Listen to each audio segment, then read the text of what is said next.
안녕하세요. 가족상담 및 치료연구 제9장 인지행동주의 가족치료의 과제 발표를 맡은 발표자 김성준입니다. 오늘의 순서는 첫 번째 인지행동주의 가족치료 발달 배경, 두 번째 행동치료와 인지상담의 기초개념, 세 번째 인지상담이론, 네 번째 주요 가족치료자의 관점, 다섯 번째 인지행동주의 가족치료 모델의 치료 목표와 치료 과정, 여섯 번째 인지행동 가족치료 모델의 치료자 역할 및 치료 기법, 일곱 번째 적용 사례 및 평가의 순서로 발표를 시작하겠습니다. 인지행동주의 가족치료 발달 배경은 러시아 이반 파블로부터 시작하는 고전적 조건화 이론을 기초로 합니다. 미국의 왓슨의 고전적 조건화 원칙을 동물이 아닌 어린이에게 적용하여 공포반응 조건 형성에 성공한 사례가 있습니다. 성공했고, 존스는 피터의 사례 연구에서 공포증을 성공적으로 소멸시켜 공포증 문제를 해결하였습니다. 1930년대와 40년대에는 고전적 조건화 이론이 임상 문제에 적용됨으로써 가족치료 문제는 월프에 의한 고공공포증 치료를 선두로 마스터즈와 존슨에 의한 성기능 치료 등으로 이어지게 되었습니다. 1950년대 스키너의 조작적 조건화가 가족치료에 큰 영향력을 미쳤는데, 조작적이라는 단어는 본능적 또는 반사적 행동과 반대되는 의도적인 행동 반응을 언급합니다. 조작적 반응의 빈도는 그 결과에 의해 결정되며 긍정적으로 강화된 반응은 훨씬 자주 발생하고 처벌받거나 무시된 반응은 소멸됩니다. 1970년대 인지행동주의적 가족치료에서 부모훈련, 부부치료, 성치료 등이 대표적인 치료 방법이었으며, 이에 관련된 학자들은 리본만, 피터슨, 로버트 웨이즈, 닐 제이콥슨, 리차드 스튜어트, 미첼 크루, 노르만 앱스테인, 가율라 마로긴 등이 있습니다. 두 번째 행동치료와 인지상담의 기초개념, 정적 강화, 부적 강화에 대해서 말씀드리겠습니다. 행동수정에서 바람직한 행동을 증가시키는 기법에는 정적 강화, 부적 강화가 있습니다. 정적 강화의 개념은 바람직한 행동을 했을 때 보상을 하는 것이며, 예를 들면 칭찬 스티커, 상점 마일리지, 바람직한 행동을 했을 때 받는 칭찬, 시험 성적이 오르면 원하는 것을 사주는 것 등이 있습니다. 부적 강화의 개념은 바람직한 행동을 했을 때 혐오 자극을 제거해 주는 것으로, 예를 들면 숙제를 잘했을 때 화장실 청소를 제외시켜 주거나 기부를 하는 사람에게 세금을 감면해 주는 것 등이 있겠습니다. 여기서 정적이란 말은 강화물을 제공하는 것이며, 부적이라는 말은 강화물을 철회하는 것을 말합니다. 정적인 강화물을 제공하는데 보상 자극을 제공하는 것을 정적 강화라 하고, 혐오 자극을 제공하는 것을 정적 처벌이라고 합니다. 보상 자극을 철회하는 것을 부적 처벌이라고 하고, 혐오 자극을 철회하는 것을 부적 강화라고 합니다. 도구적 조건 형성에는 욕구, 증진, 보상, 쾌자극, 그 다음 유해, 혐오, 불쾌 자극 등이 있습니다. 이어 정적 처벌과 부적 처벌에 대해서 말씀드리면, 정적 처벌은 어떤 행동을 했을 때 혐오스럽거나 불쾌한 자극을 제시하는 것입니다. 그러므로서 정적으로 특정 행동의 빈도를 줄이는 것으로 행동수정의 한 방법이며, 거짓말을 한 자녀에게 매를 때린다든지 싸움을 하고 돌아온 아이에게 일주일 동안 외출 금지령을 내리는 사례를 예를 들 수 있겠습니다. 부적 처벌은 어떤 행동을 했을 때 강화물을 제거함으로써 특정 행동의 빈도를 줄이는 것으로 표현할 수 있는데, 예를 들면 가정에서 자녀의 성적이 좋지 않을 경우 자녀가 좋아하는 컴퓨터 게임을 하지 못하도록 한다거나 TV를 볼 수 없도록 하는 것을 예를 들 수 있겠습니다. 정적 처벌이나 부적 처벌은 용납할 수 없는 행동을 억제하는 데 그 목적이 있다고 하겠습니다. 이어 기초 개념 가운데 행동 형성은 표적 행동에 대한 점진적인 접근을 차별 강화하는 것으로, 새로운 행동을 가르칠 때 주로 사용됩니다. 표적 행동을 구성하는 부분을 나누어서 조금이라도 표적 행동에 가까워지면 강화하며, 일련의 작은 개선들이 모여 점차 바람직한 행동이 되도록 합니다. 모델링은 행동 형성과 더불어 복잡하거나 새로운 행동을 가르치는 데 사용합니다.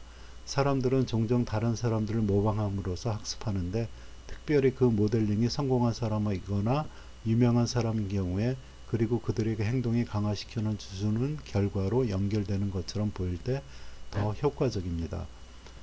벌은 행동 후에 따르는 결과로 인해 그 행동의 빈도가 줄어드는 것을 의미합니다. 벌은 단기적 효과는 있지만 바람직하지 못한 측면이 있으므로 모든 긍정적인 방법을 사용해도 효과가 없을 때 사용합니다. 속어는 반응에 대해 아무런 반응 강화가 주어지지 않을 때 속어가 발생합니다. 아동이 학교 준비물에 대해서 관심을 두지 않을 때 아동이 스스로 잘하는 경우가 이에 해당한다고 하겠습니다. 인지상담 이론의 기본 원리는 인간의 부적응이나 문제는 실제 현상보다는 그것을 해석하는 방식의 원인이 있습니다.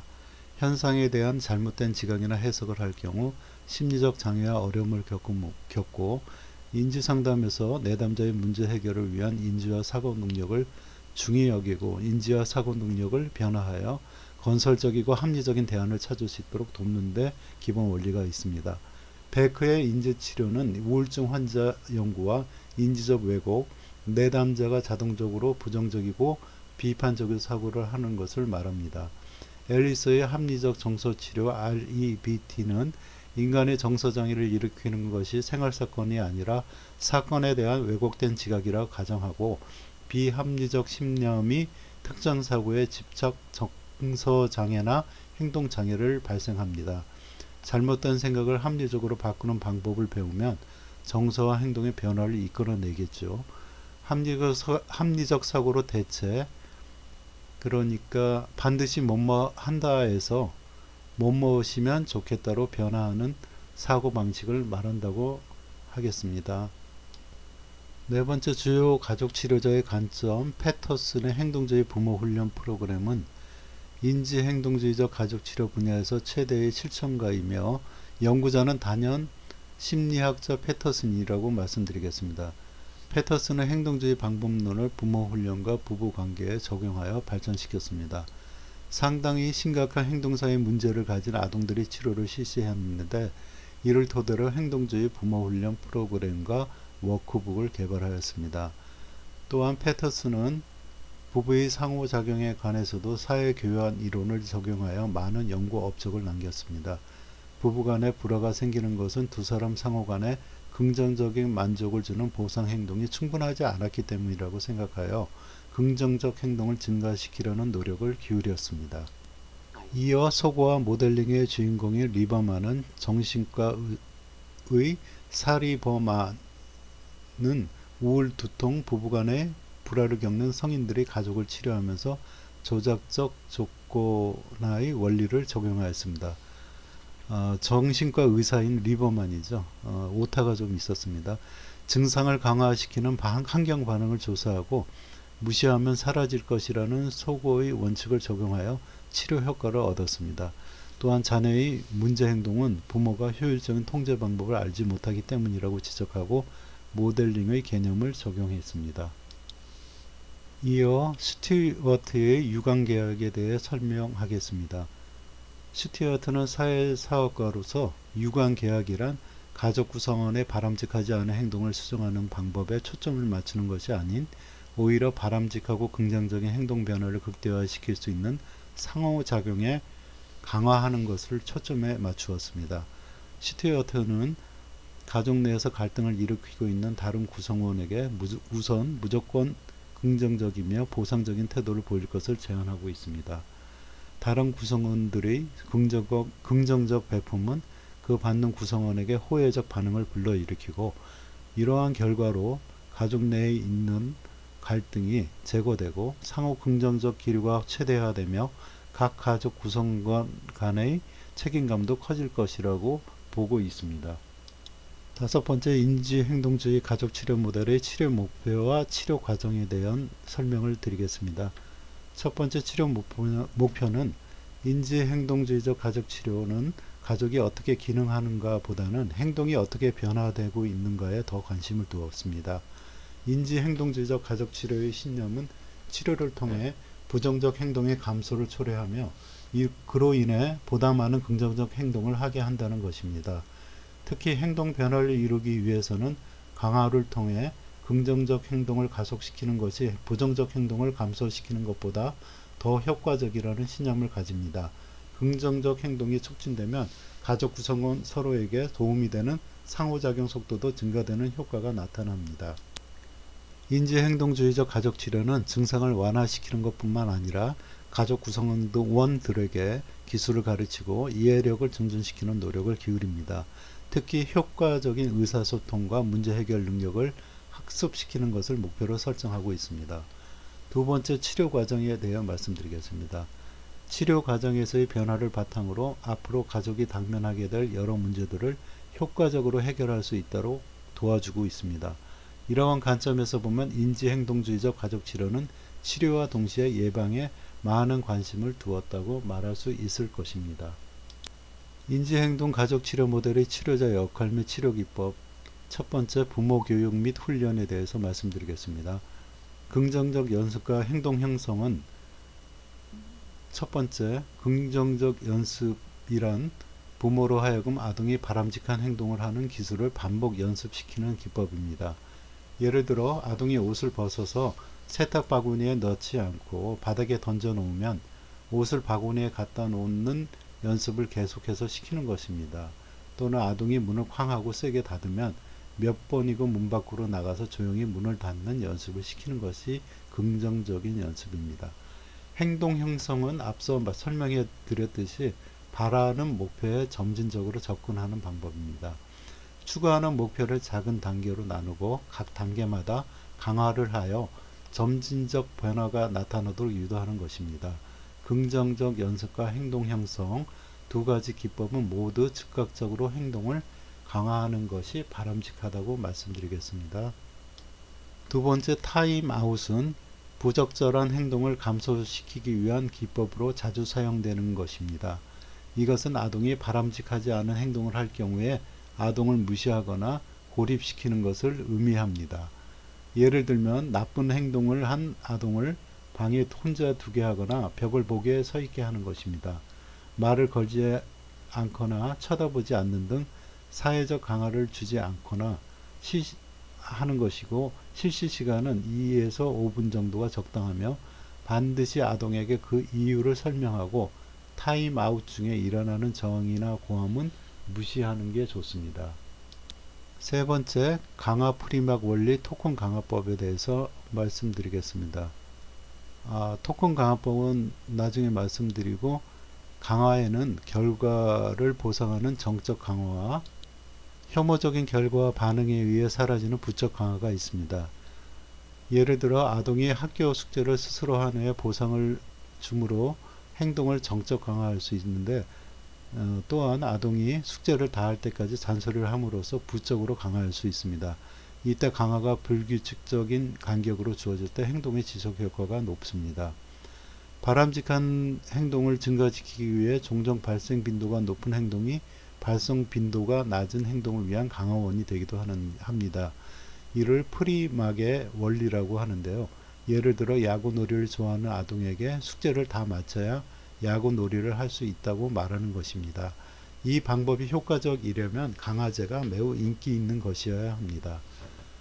네 번째, 유관계약은 아동과 부모가 일종의 계약을 맺는 것인데 주로 10대 자녀들에게 많이 적용됩니다. 부모와 10대 자녀 양쪽 모두에게 서로에게 바라는 행동 목록을 적게 하고 행동 변화의 대가로 무엇인가를 얻게 하는 것인데, 아동이 긍정적인 변화를 보이면 그 변화에 뒤이어 부모가 확실하고 구체적인 변화를 조성하겠다는 약속을 하는 것입니다. 예를 들면 하루에 책상에 앉아서 공부하는 시간을 1시간 이상 하면 원하는 신발을 사주겠다고 약속하는 것입니다. 인지행동 가족치료 모델의 치료자 역할 및 치료기법. 두 번째, 인지행동주의적 부부치료에 대해서 말씀드리겠습니다. 행동주의 부부치료는 다른 행동주의와 마찬가지로 정교하고 구조화된 사정으로 시작합니다. 임상적 상태평가, 특별한 표적 행동에 대한 평가, 표준화된 평가 질문지 등이 포함됩니다. 여기서 스튜어트의 학자가 제기하고 있는 문제가 있는 부부들에 대한 상호간 치료 개입 전략을 말씀드리겠습니다. 첫째, 부부는 모호하고 비판적인 불평보다는 분명하고 행동 중심의 묘사 방법으로 표현하게 해야 합니다. 둘째, 부부는 나는 배우자와 덜 싸우면 좋겠어요와 같은 혐오적 통제를 줄이고 대신에 우리 부부는 좀 더 이해할 수 있으면 좋겠어요와 같이 긍정적 통제를 강조하는 새로운 행동 교환 방법을 증가시킬 수 있겠습니다. 세 번째, 부부가 의사소통을 개선하도록 도움을 줍니다. 네 번째, 부부가 권력을 평등하게 공유하고 효과적인 의사결정 방법을 구축하도록 격려합니다. 다섯 번째, 부부가 치료에서 배운 방법들을 유지하고 확대하여 미래 문제를 해결할 수 있는 전략을 습득시킨다고 할 수 있겠습니다. 인지행동주의적 부부치료 가운데 자기주장 훈련에 대해서 말씀드리겠습니다. 자기주장 훈련은 대인관계에서의 불안을 주장 행동을 통해 감소시키는 기법입니다. 초기에는 주로 불안의 제거에 중점을 두었으나 최근에는 권리에 중점을 두어 상대방의 권리를 침해하거나 상대방을 불쾌하게 하지 않는 범위에서 자신의 권리, 욕구, 의견, 생각, 느낌 등을 정직하게 상대방에게 표현하게 하는 것입니다. 대부분의 사람들은 정도의 차이가 있을 뿐 자신의 권리나 느낌을 적절하게 표현하지 못해 불안을 경험하는 경우가 많습니다. 따라서 대부분의 사람들에게 필요한 훈련이라고 생각합니다. 두 번째, 긍정적 행동의 교환은 부부가 서로 바라는 행동의 빈도를 증가시키도록 돕는 기법입니다. 그 방법으로 스튜어트는 돌봄의 날을 정하고 그 날에는 배우자를 배려하고 보살피는 행동을 하게 하도록 하였으며, 웨이스는 부부들에게 사랑의 날 러빙 데이즈를 정하고 그날에는 배우자를 기쁘게 하는 행동을 2배로 할 것을 제안하고 있습니다. 행동 교환 방법으로 가장 널리 사용되는 전통적인 것은 각 배우자에게 상대방이 더욱 자주 하기를 바라는 행동 목록 3가지를 작성하게 하고 하루에 적어도 한 번 이상 실행할 수 있도록 합니다. 이것은 부부가 강압에 의해서가 아니라 보상 행동에 의해서 서로에게 도움이 되는 강화를 자발적으로 설정하게 하는 것이라고 할 수 있겠습니다. 인지행동주의적 부부치료 세 번째, 의사소통 및 문제해결 훈련입니다. 행동주의 부부치료에서는 의사소통 기술을 중요시합니다. 따라서 치료자는 부부가 자신이 원하는 것을 배우자가 알아차기를 기대하기보다는 그것을 요청하는 방법을 배우도록 격려합니다. 이 방법은 교환 협상 과정에서 부부가 지나치게 대립하거나 복잡한 문제를 다룰 때 사용합니다. 문제 해결 훈련은 갈등적인 문제를 다루는 것으로 시작하는데 성공적인 문제 해결 방법에는 부부간 협동적인 상황을 만들어 같이 이기는 양승적 윈윈을 만드는 것입니다. 치료자가 강조하는 지침은 문제에 대해 정확하게 정의한 후 논의합니다. 논의는 한 번에 한 가지 문제로 한정합니다. 상대방이 말한 동기나 의도에 대해 추론하지 않고 비판이나 비난, 언어적 폭력과 혐오적 반응은 피합니다. 문제를 정의할 때 긍정적인 말로 시작하며 분노를 잘 조절한다 등이 있겠습니다. 인지행동주의적 부부치료의 유관계약은 변화를 일으키는 배우자에 대하여 어떤 변화를 약속하는 것을 말하는데, 부부에 적용하는 구체적인 방법에는 첫 번째, 부부 각자에게 서로 바라는 행동 목록을 작성하게 하고, 두 번째, 상대방의 바람직한 행동이 보일 때 빈도를 기록하게 합니다. 세 번째, 상대방의 바람직한 행동에 대해 부부끼리 구체적으로 이야기하고 적습니다. 네 번째, 부부 각자가 상대방의 구체적인 바람직한 행동에 대한 강화원을 제시하고 서명 계약을 하면 되겠습니다. 인지행동주의적 부부치료 다섯 번째, 체계적 탈삼각화와 긴장 이완 훈련에 대해 말씀드리겠습니다. 공포와 불안을 극복하기 위한 훈련 방법으로 고전적 조건화 원리를 이용한 기법입니다. 울프의 체계적 탈감각화 개념은 상호 제지를 통하여 이전의 불안을 자극시 불안과 상반되게 반응하게 함으로써 불안을 조건화시키는 방법입니다. 개념입니다. 체계적 탈삼각화는 긴장 이완을 충분히 한 후 불안을 일으키는 장면을 첫 번째로 상상하고, 두 번째, 불안 수준이 낮은 장면에서부터 시작하여 높은 장면으로 올라가면서 시작합니다. 세 번째, 이완을 한 후 그 장면을 상상하는 방법으로 단계적으로 과민성을 제거합니다. 인지행동주의적 부부치료 여섯 번째, 포화의 개념에 대해서 말씀드리겠습니다. 이 기법은 정적 강화 자극이라고 하더라도 계속적으로 주어져 포화 상태에 이르면 정적 자극의 기능을 상실하고 오히려 반대 효과를 나타내는 원리입니다. 예를 들면 오락이라고 해도 계속적으로 그것만 계속 하게 하면 다시는 그것을 보기도 싫어하게 된다는 것이죠. 일곱 번째, 혐오 기술은 일시적으로 만족을 주거나 장기적으로 보면 바람직하지 못한 행동에 대해 혐오 자극을 제시함으로써 부정적 행동을 하지 않도록 하는 방법입니다. 예를 들면 알코올 남자 성인의 경우 술로 인한 친구나 가족 지인으로부터의 비난, 음주, 자신의 추한 모습을 상상한다든지 실직의 위험, 건강 악화, 성격 파탄 등의 결과를 생생하게 상상하도록 요구받습니다. 결과적으로 술과 혐오적 결과가 연합하여 상상을 하는데 그 상상이 너무 혐오적이기 때문에 술을 마시지 않는 것입니다. 이러한 효과는 알코올 중독 환자, 마약 중독, 도박, 흡연, 폭력 등의 문제가 있는 사람에게 아주 큰 효과가 있다고 말씀드리겠습니다. 인지행동 부부치료는 부부관계 문제에서 단순히 행동 변화만으로 근본적인 해결이 되지 않는다고 믿고 인지행동 정서 요인을 모두 고려해야 합니다. 그 방법으로 문제에 대한 분명한 인식 과정이 상호간에 받아들일 수 있는 문제 해결 방법 합의, 해결책 실행을 위한 기술 훈련 등이 있습니다. 치료자는 부부 각자의 결혼과 배우자에 대한 비현실적 기대와 가족 도식을 평가하고 그로 인한 파괴적 상호작용을 인식해야 합니다. 인지의 재구조화를 위해 비현실적이고 왜곡적인 사고방식과 왜곡된 신념을 수정하는 데 초점을 두고 개입해야 합니다. 인지행동 가족치료 모델의 치료자 역할 및 치료 기법 가운데 세 번째, 성기능 장애 치료에 대해서 말씀드리겠습니다.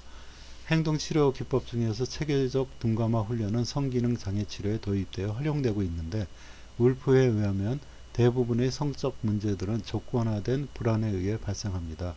체계적 둔감화는 부부에게 발기나 절정감에 대한 생각들을 피하면서 점차적으로 친밀하게 만나게 함으로 불안을 극복하도록 도와주는데 이런 자기주장 훈련은 사회적으로 성적으로 억압된 사람들에게 자신의 욕구와 감정을 인정하고 표현하도록 격려하는 효과가 있습니다. 카프란의 인간의 성반응 문제를 두 가지로 구분하는 그 개념에 대해서 설명드리면 카프란은 성에 대한 불안감을 줄이고 성욕을 방해하는 부정적인 생각을 정의하여 없앰으로써 성욕을 개선시킨다고 하고 있습니다. 대부분의 성기능 장애 치료는 부부간의 관계 향상 방법을 가르치고 자기주장 훈련을 통해 성적인 욕구와 감정을 인정하고 수용하고 표현하도록 격려하고 있습니다.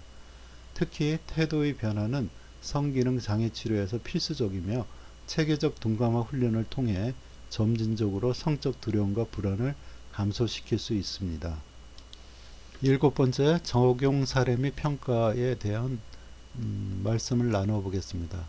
첫 번째 적용 사례입니다. 27세가 된 아들이 49대 대학교에 입학하고 군 제대 후에 복학했습니다. 그러나 성적이 좋지 않아 대학교에서 3개월 전에 제적된 후에 집에만 틀어박혀 있고 57세 부와 55세 모와는 얼굴을 마주치지 않고 방에만 있으면서 인터넷만 하는 문제로 상담실에 찾아왔습니다. 부모 사이는 원만하며 동반 외출과 여행과 외식을 자주 하는데 반해 외아들인 IP라는 것은 Identified Patient라고 해서 환자로 지목된 사람을 말합니다. 외아들인 IP가 집에서 빈둥거리고 바깥에서 친구를 만나거나 취업이나 자립을 할 생각을 하지 않고 있는 문제를 부모가 호소하여 적용한 사례입니다. 상담자는 6회기에 걸쳐 인지행동주의 가족 상담을 실시했는데 1회기는 부모가 보는 IP의 성장 배경과 문제 발생 경위, 현재 문제와 IP 강점 등을 진단하였습니다. 2회기 때에는 아버지는 직장일로 불참하고 모자가 상담실에 왔습니다. 3회기는 부모와 아들이 와서 구체적인 유학 계획과 준비 절차로서 서류 준비와 미국 비자 인터뷰 준비에 대한 의논을 하고 아들이 할 일과 부모가 도울 일을 탐색하는 과정을 겪었습니다. 4회기에는 그동안 부모가 의식적으로 IP를 칭찬하고 격려하는 말을 계속 했는데, 이는 IP가 솔선해서 제주도 가족 여행 가는 일정과 숙박 등을 계획하였다고 하며 IP에게 인정하고 칭찬하는 말을 하게 하였던 것이 일정으로 사회기에 잡혀 있습니다. 5회기에는 아버지가 직장일로 불참하여 어머니와 아들이 와서 3박 4일 동해안 가족 여행을 즐겁게 잘 다녀왔다고 보고하고, 이들이 여러 제안을 하고 의욕 있게 부모를 안내해서 좋은 시간을 가졌다고 하였습니다. 6회기는 부모와 IP가 와서 비자 면접에 통과된 기쁨을 나누고 2개월 후 출국하는 날 해야 할 일과 서로에게 바라고 부탁하는 일들에 대해 이야기를 나누었습니다.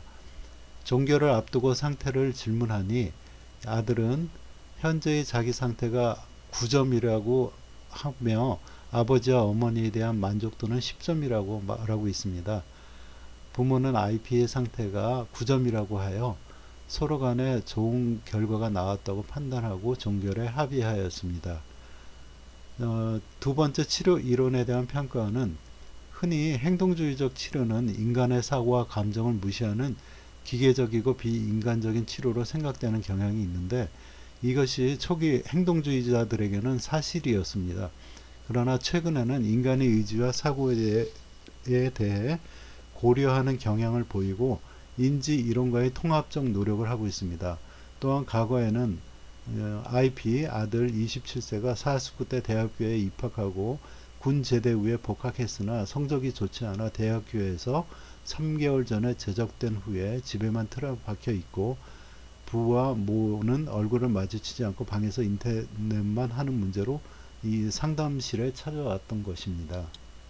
다시 한번 평가하자면, 즉 부모 사이는 원만하며 동반 외출과 여행과 외식을 자주 하는데 반해 외아들인 IP가 집에서 빈둥거리고 바깥에서 친구를 만나거나 취업이나 자립을 할 생각을 하지 않고 있는 이런 문제들이 부모가 호소하는 문제들이었는데, 가족 전체를 다루지 않고 특정 구성원에 해당하는 치료를 실시하였지만 최근에는 부모, 자녀, 부부관계에 초점을 맞추고 행동의 변화를 통해 상호관계에 긍정적인 역동이 일어나는 치료에 역점을 두고 있는 것입니다. 인지행동주의적 가족치료는 아동기나 청소년기 자녀가 문제 행동을 하는 가족을 대상으로 부모가 자녀를 효과적으로 지도하고 영향력을 미치도록 돕는 데 매우 효과적입니다. 그리고 부모와 자녀의 대화 방법을 훈련하여 가정에서도 부모가 자녀와 효율적인 대화를 하게 함으로써 부모와 자녀의 관계가 개선되고 문제를 대화로 해결하도록 돕는 결과를 가져오는 좋은 프로그램입니다. 적용 사례 및 평가를 마치겠습니다. 이로써 오늘 발표를 마치고 인사드리겠습니다. 오늘 강의를 들어주셔서 대단히 감사합니다.